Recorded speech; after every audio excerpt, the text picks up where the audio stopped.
You're welcome, our student, in a new episode from your program Madrasa على الهوا. We missed you so much for this week. Today, we hope to meet all your needs. Today, we expect your interaction and your calls. Mr. Muhammad, you're welcome. Welcome, Mr. Wائل. Today, dear students, as Mr. Wائel said before, we have to complete our previous lesson, as we have to explain today a mirror, as we have types of mirrors, and we will complete some expressions related to this lesson. Okay, Mr. Wائل. First, let's have summary. Yes. Thank you, Mr. Muhammad. Okay. What's light reflection? As we have today to complete, as we have light reflection as bouncing of light in the same medium when light meets a reflecting surface, as we studied before in second prep زي ما خدنا في تانية إعدادي. So we have two light rays, as we have incident light ray and we have reflected light ray. At the same time, we have two angles. We have angle of incidence and angle of reflection. As we have at the same time, we have a reflecting surface here. We have first law of light reflection and second law of light reflection. First law, as we studied before in second prep, we have angle of incidence equal angle of reflection. And second law of light reflection is what is incident ray, reflected ray, and normal line all on the same plane. Don't forget to write this word in your answer. All on the same plane are perpendicular on the reflecting surface. Okay. And I think we talked about the types of mirrors. Yes. First, we talked about the plane mirror. Plane mirror. And what is the definition of plane mirror, Mr. Muhammad, if someone asked us? Yes, if we have to explain how can we differentiate between the types of mirrors, we have two main types of mirrors. We have plane mirrors, we have spherical mirrors. If we have to define a plane mirror as a flat surface that reflect light, and this flat surface is painted from behind, يعني بيبقى reflecting surface وبيبقى especially metallic surface and painted from behind، يعني مدهون من الخلف to reflect light, to avoid the refraction of light، عشان ما يحصلش refraction as we studied before in primary stage زي ما خدنا في ابتدائي. But we have to know what is meant by light reflection as we studied in the previous episode. Okay. Another definition, it is a piece of glass that is painted from behind with a silver layer. Yes. Okay. And we talked about the properties of image formed in the plane mirror. Can you remind us? Yes, we have the properties of the image through or in plane mirror. We have this image is erect، يعني معدول، equal in size to the object، يعني مساوي لحجم الجسم. At the same time, this object at the distance between object and the mirror equal the distance between mirror and the image. So we have a straight line between object and image is perpendicular on the reflecting surface or on the mirror. At the same time, this image is reversed، يعني الصورة بتبقى reversed، يعني معكوسة or laterally inverted. يعني ممكن نستخدم الاكسبريشن as laterally inverted or reversed but not inverted. Inverted only, which means مقلوب، يعني upside down. إنما laterally inverted, which means reversed، يعني معكوس. So at the same time, this image is virtual, which means it can't be received on a screen. Okay, I hope today we can complete our lesson with spherical mirrors to know the types of spherical mirrors and how can we define the spherical mirrors. Let's go to start on the monitor as we see here, dear students. We will start with spherical mirror زي ما احنا شايفين قدامنا. spherical mirror. Spherical mirror, which means what? The mirrors أو mirror, it's reflecting surface is a part of hollow sphere. So here we have to define what is meant by spherical mirror. Mirror, it's reflecting surface. What أقول له is a part of hollow sphere. وكلمة hollow معناها مجوفة. hollow هنا معناها as empty sphere. Okay, Mr. Wائل. Let's go in a short break and we wait you. Okay. Welcome again, Mr. Muhammad. Let's go on. Okay, so here we have to know what is meant by a spherical mirror. زي ما احنا عارفين spherical mirror is a holosphere طبعا زي ما احنا قلنا، او mirror its reflecting surface is a part of holosphere. زي ما احنا شايفين هنا قدامنا mirror its reflecting surface is a part of holosphere، يعني جزء من كرة مجوفة. We have some parts to our main parts in this mirror. We have C, we have P as you see. But before we talk about C, P, we should know we have two types of spherical mirrors. عندنا نوعين من spherical mirrors as we have here. يعني لو جينا نعمل كده for example طبعا by protractor we will use a protractor here as we have for example like that. And we make the shaded area behind the mirror as you see like that كده زي ما احنا شايفين. So here we talk about what? We talk about concave mirror. As mirror here, which means what? As mirror has the inner reflecting surface اهو، مش الانر ده اللي جوه، يبقى has inner، يبقى inner reflecting surface of the sphere. يعني الجزء الداخلي من السفير هو المراية. As you see كده we have this sphere, we have inner and outer. The shaded area is the outer part, and here we have the inner part of the reflecting surface of the hollow sphere. Okay, and at the يعني opposite direction or the opposite side we have here as you see here عندنا كده لو عملنا كده for example and we make the shaded area inside the sphere يعني جوه الكرة. So here we have what? We have the outer surface. نتكلم على السفير من بره. So here we talk about what? Convex mirror. Convex mirror. So what is meant by convex mirror? هقول له بدل inner اللي احنا كاتبينها فوق دي اللي هي شايفينها هنا inner، هقول له what? Yes, as we have here the outer، اقول له كده outer reflecting surface of the sphere. يبقى inner reflecting surface and the outer reflecting surface of the sphere. Okay, Mr. Wائل. The word concave came from this. It is called cone in math. You studied, all my students, this in math. So this is cone, this is cave. So it's called concave, inner part. And this is vex. So it's called convex, the outer part. Okay, Mr. Muhammad, it's go. Okay, so here we have how can we differentiate between concave and the convex mirrors. Concave has the inner part of the reflecting surface of the sphere, and the convex as the outer part of the reflecting surface of the sphere. So how can we define زي ما احنا هنشوف مع بعض the main parts of the concave mirror or convex mirror as we talk especially about the spherical mirror. طب نشوف ازاي هنشتغل عليهم. لو انا جيت عملنا مثلا as we have here for example هنا as sphere like that، هنعمل sphere يعني كورة كده. Okay, with 2D we have here point. This point is called what? Is C here, and at the same time here we have point in front of C here. This point is called what? Is called P. So we have P and we have C.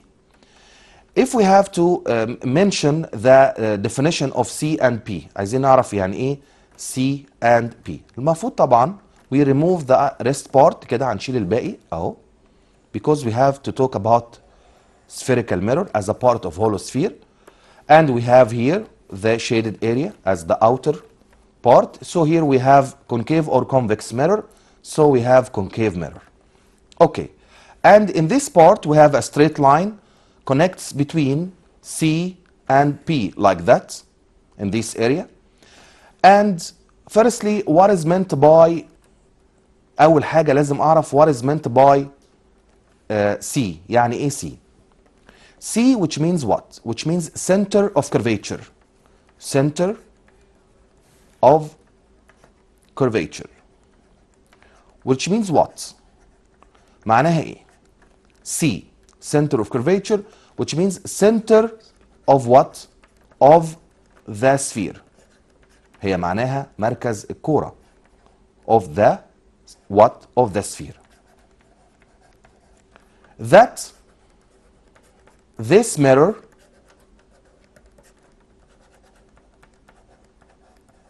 is a part of. So we know now what is meant by center of curvature. Center of curvature is the center of the sphere that this mirror is a part of. And on the other side we have here P. What is meant by P? P, which means what? Pole of the mirror. Pole of the mirror. Of the mirror.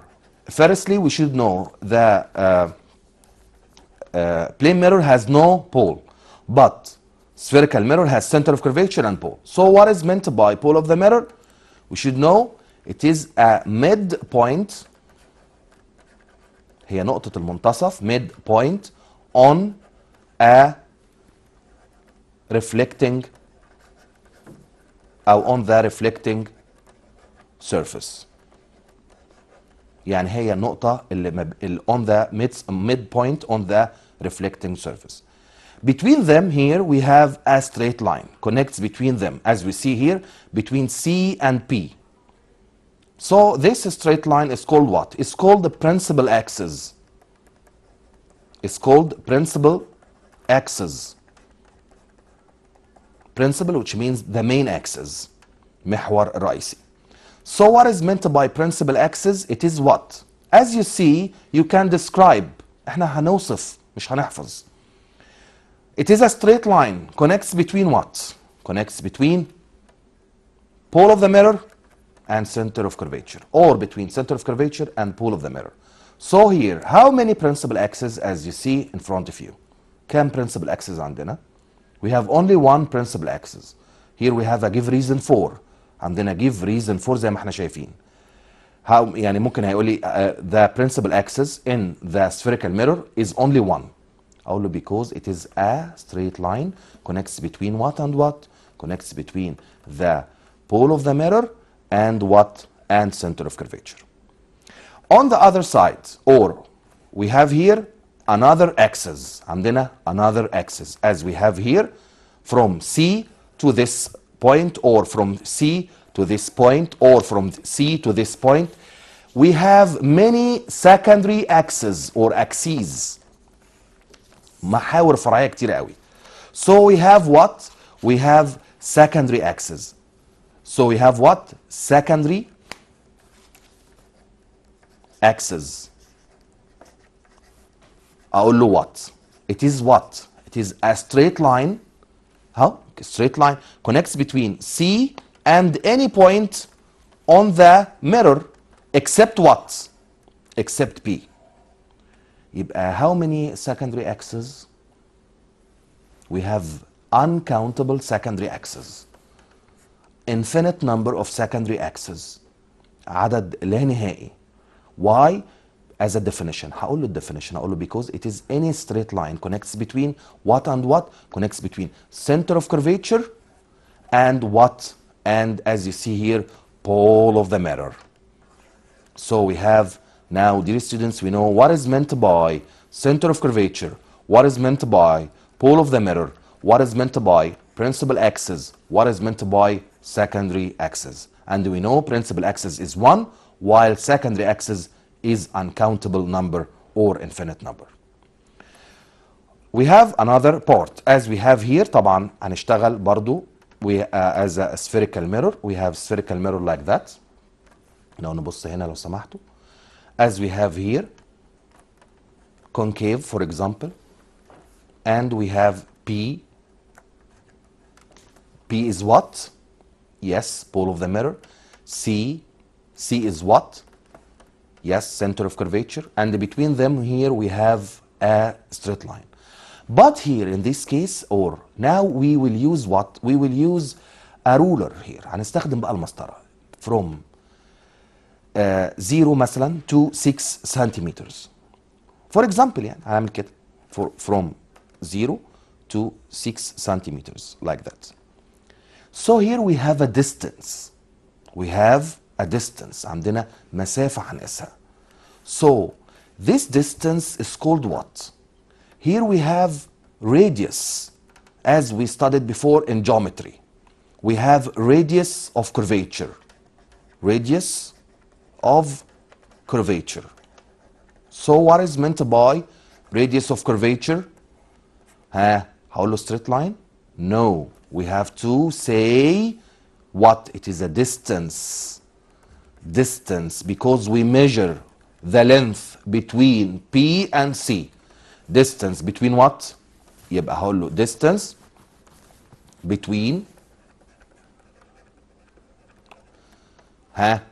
yes, center of curvature and pole of the mirror, or and any point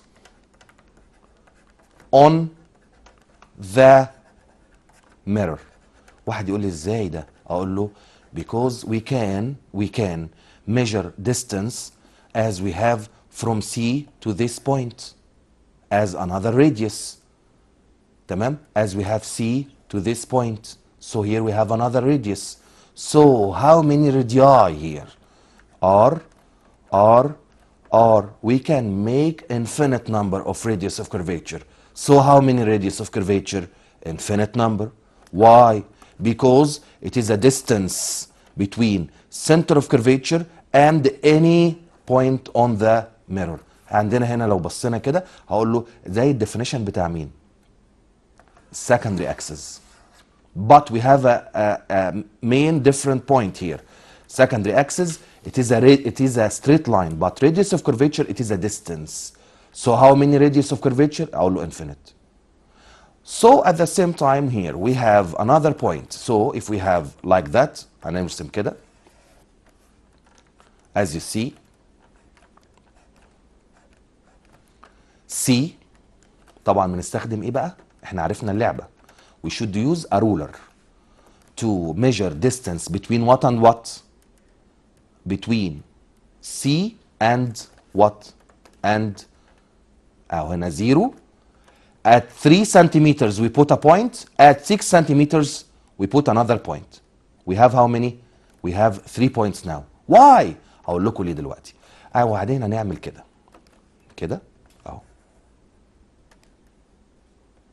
اوكي. لازم نرسمها بالظبط. Okay. We have now C, we know. P, we know. And we have here, between C and P, we have F. F capital. Here we have focus. Focus of the mirror. Of the mirror. What is meant by focus of the mirror? أقول له it is a point. مش هي point؟ أهي. مش هقول له between C and P. هقول له لا. ليها definition لازم نقوله. It is a point that أو point at which the reflected rays intersect أو point of intersection of the reflected light rays. يعني if the light ray وطبعا هنعرفها بعد شوية if the light ray falls parallel to the principal axis it will reflect through focus. So focus now it is a point. It is what? A point. طيب if we want to measure distance between P and F like that or distance between F and C. How many distances? Here we have two distances. From C to P as a distance, as a what distance? It's called what? من الC لل P لو هي distance هقول له radius of curvature. طب لو هي straight line هقولها له ايه؟ هقول له principal axis. طب this distance from P to F or from F to C is called F small Here we have another f small. So we have what? We have focal length. Focal what? Focal length. What is meant by focal length? نبص هنا ونشوف. Focal length, it is a distance between pole of the mirror and focus. Or مش and. Distance between focus and what? And center of curvature. So we have how many focal lengths here? We have 2 focal lengths. At the same time, from C to P as a distance is called what? Is called radius of curvature. So from this draw or this figure, now we know focal length or radius of curvature equal what? Equal double focal length, equal 2f small. Or 2 أو R، يعني ممكن نخليها بالعكس، يعني أقول له f small or focal length equal radius over 2. يعني ممكن نعملها triangle عشان نريح دماغنا برضه عشان ما ننساش كده. as you see. ها هعمل ايه؟ هقول له f هنا 2 وهنا what؟ r. As we want to calculate r as radius of curvature, we have to what? 2f. f focal length times 2. If we want to calculate focal length as radius of curvature over 2. So focal length equal how many? Equal half radius of curvature, or radius of curvature equal double focal length. Okay, but there is a question. Yes. Focus is always the point of collection, the reflected light rays. Point of collection of the reflected light rays, or if you have all extensions, sometimes extensions. Extensions. We have here a condition. Yes. If we want to make the light rays intersect in the focus, the light rays should be parallel to the principal axis to reflect through focus.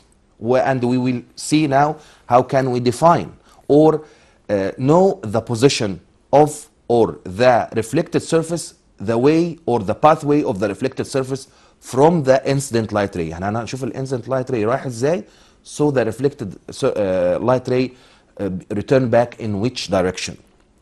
طيب هنا مستر وائل قال لنا the focus in all cases is the reflected light rays passes through it. Some cases we have extensions here, and we will know, but firstly we should imagine or explain the 3 rules or 3 cases of the incident light rays. لو نبص كده مع بعض, طبعا هنا in this point we will use protractor. We will use protractor زي ما احنا هنشوف كده. نبص كده هنا على المونيتور لو سمحتوا. عندنا البروتراكتور كده اهو. By protractor, then we draw arc like that. Okay? Then I will remove the protractor. خلاص انا مش محتاج البروتراكتور في حاجه. امشيته. Then I will use what? I will use here a ruler. Then I will measure 2 distances from P to F equal from F to C as 0, 3, 6 for example. But before I remove, after I determine the 3 points, بعد ما حطيت وحددت ال 3 main points بتوعي, I should draw a principal axis. لازم ارسم, ما انساش ان انا هرسم ال principal axis. طبعا هنا we should determine the 3 main points carefully. 0, 3, 6 for example يعني. Okay? Then I will draw like that. طبعا انا هحرك الرولر شويه كده. ليه؟ خلاص انا حددت 3 points بتوعي. I can draw now a principal axis like that. Oh, principal axis. Then I will have now what? 3 points. We have to draw the shaded area as you see, as we have C, as we have F, as we have what? P. The first case called what? What happens if the light ray falls parallel to the principal axis? I will use one from the lines of your sheet. هستخدم سطر من سطور الكلاس ورك بتاعتي او my sheet, my paper. هعمل كده. The light ray falls what? Parallel to the principal axis as you see like that. this is not light ray. Why? Because we should draw a what? Yes, arrow. لازم احدد. لو انا رسمته كده يبقى مش light ray، يبقى straight line. We should draw a أو an arrow to determine the direction of the light ray. This light ray أقول له light ray falls parallel to principal axis. What happens? The light ray will reflect through what? Through focus. يعني اللايت ray هيرجع منين؟ من الفوكس.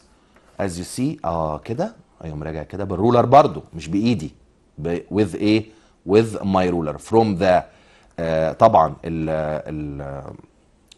the incident point point of incidence. I will make a light reflection like that in this direction. Okay, so we have now what? We have an incident ray and a reflected light ray in this direction. So I will answer this question. أقول له it reflects through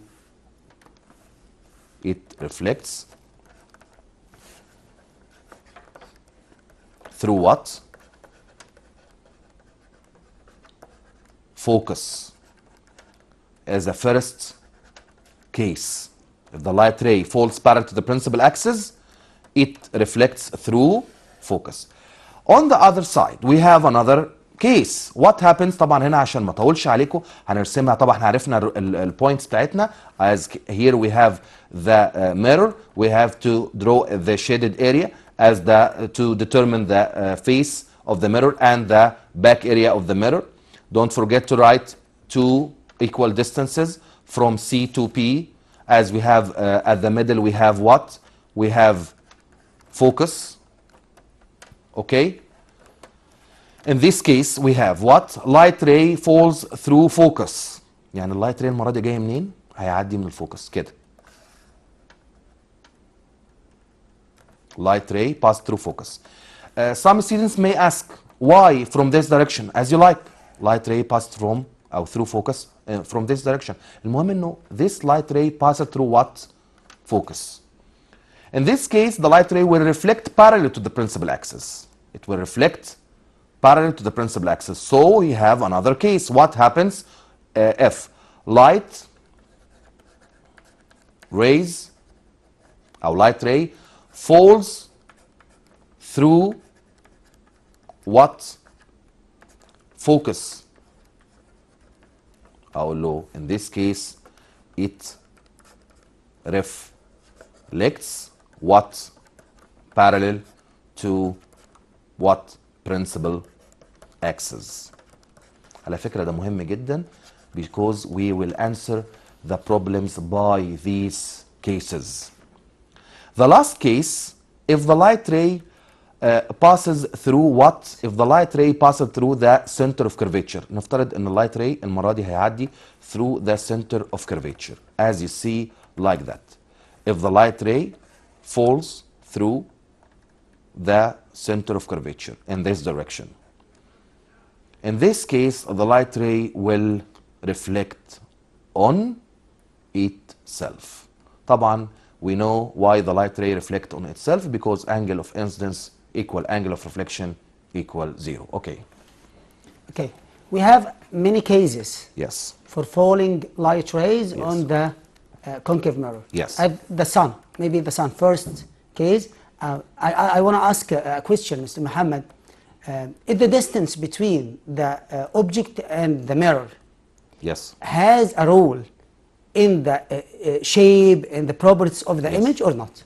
Yes, as we have here to determine the distance between object and the mirror. To know how can we deal with this type of problem.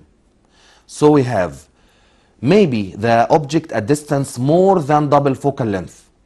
More than double focal length. As we have double focal length at what? Center of curvature. Yeah. So if the body at center of curvature هنا بقول له more than double focal length يبقى بعد الcenter of curvature. لأن some cases some problems not direct، مش هيجيبها لنا مباشره. indirect questions يقول لي body at distance more than focal length but less than double focal length، يعني between F and C in this case. Let's go to start with the first case. نحل كده مسألة مع بعض. بيقول لي the body at distance more than focal length and less than double focal length. How can we deal with this type of problem؟ هنحلها ازاي؟ طبعا احنا اتفقنا مع بعض هنجيب مين الأول؟ protractor. Okay. By using protractor we determine the arc. Okay. We will determine the arc بتاعنا اللي هو القوس بتاعنا اهو. خلاص كده خلصناه، مش عايزينها كبروتراكتور تاني، انتهى الامر. So we have to use the ruler to determine two equal distances. To determine what? Two equal distances, as we see here, we have, for example, by using one from the lines of your sheet. هستخدم السطور بتاعتي، ما ارسمش سطر كده او line without a on the line او on the line of your sheet. 0, 3 and what? 6 for example. Okay, then before we remove the ruler we should make it to write the principal axis. احنا حددنا مين؟ احنا حددنا طبعا the three main points, and now we have what? The principal axis as we have here like that. Okay, by using ruler. Okay, so the as you see here we have C, we have F, we have P, and the light the body at distance more than focal length and less than double focal length. So the object here is between what and what? Between F and C. We have this is the object. As we have by ruler برضو هرسمه one straight line with a head as an arrow. Okay, and we will use what? Rule number 1. If light ray parallel by ruler هرسم بالمسطرة برضو on the line of your classwork sheet. line يعني مسطرة أو المسطرة على السطر نفسه. straight line كده طبعا incident ray parallel to the principal axis, it will reflect through what? Focus. And we will use rule number 2. Light ray from the head برضو. Light ray passes through what? Focus like that. It will reflect how? It will reflect parallel to the principal axis like that. So we have here what? We have intersection points. Intersection here in this point. At the point of intersection we will draw the heads. The heads. Okay? And we will complete toward what? The principal axis. وكم من ناحية principal axis. So we have now what? The image. ده الإيمج بتاعي. We will now determine or we will describe the properties of the image. هنوصف الإيمج. Number 1, the image is what? Erect or inverted? معدول ولا مقلوب? We talk about the image is inverted. If the image is inverted, the image is what? Is real. What is real? Why? Because this image is formed due to intersection of the reflected rays. دايما هقول له كده. أو reflected ray and another reflected ray. Number 3, this image is what? Equal to the object or magnified. يعني more than أو bigger than the object. طبعا هنا مكبر. يبقى magnified. Number 4, we will describe its position. مكانه فين؟ أقول له after center of curvature or more than what? 2R. 2R يعني what? يعني بعد 2F sorry. more than double focal length. يعني هو double focal length مش من P للF هنا focal length ومن الF للC another focal length. يبقى more than double focal length or after center of curvature. Okay. If I want to have my image Yes. on the concave mirror Yes. equal in size to me, Where can I stand? So here in this case, the object at distance equal double focal length or at center of curvature. If the object at center of curvature, the image at center of curvature, but from what? The downside here. يعني هو يبقى فوق والتاني تحت. طب بنشوفها مع بعض. عندنا another case هنا.